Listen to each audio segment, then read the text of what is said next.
اللہ رب العالمین کی آپ کے ساتھ جو مہربان ہے، اس کی جو طاقت ہے، اس کی جو پاور ہے، وہ آپ سے کتنا پیار کرتا ہے، آپ سے کتنا قریب ہے، اگر آپ یہ جان لیں تو بالکل آپ کی توحید پکی ہو جائے گی۔ یہ وہ توحید ہے جس کے لیے 1,24,000 انبیاء کرام آئے، سارے انبیاء کی دعوت یہی تھی۔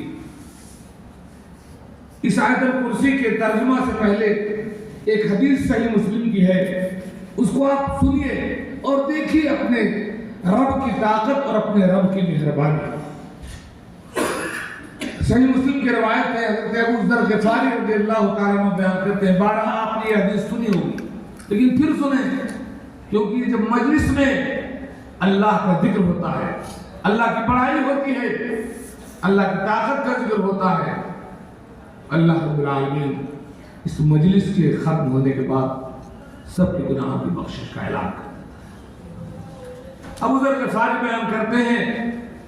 کہ اللہ کے نبی صلی اللہ علیہ وسلم بیان کرتے ہیں کہ اللہ تعالیٰ کہتا ہے، ایک حدیث ہوتی ہے کہ صحابی کہتے ہیں کہ اللہ کے نبی نے فرمایا، وہ عام حدیث ہے، ایک ہے حدیث قدسی جس میں صحابی کہتے ہیں کہ اللہ کے نبی نے فرمایا، اللہ کے نبی کہتے ہیں کہ اللہ تعالیٰ نے ایسا کہا، تو یہ حدیث قدسی ہے صحیح مسلم کی۔ اللہ رب العالمین فرماتا ہے، یا عبادی انی حرمتم الظلم علی نفسی وحرمتہ فیما بینکم فلا تظالموا۔ اے میرے بندو سنو، میں نے ظلم کو اپنے آپ پر حرام کر لیا ہے اور ظلم کو تمہارے درمیان بھی ایک دوسرے پر حرام کر دیا میں نے، فلا تظالموا، اس سے میرے بندو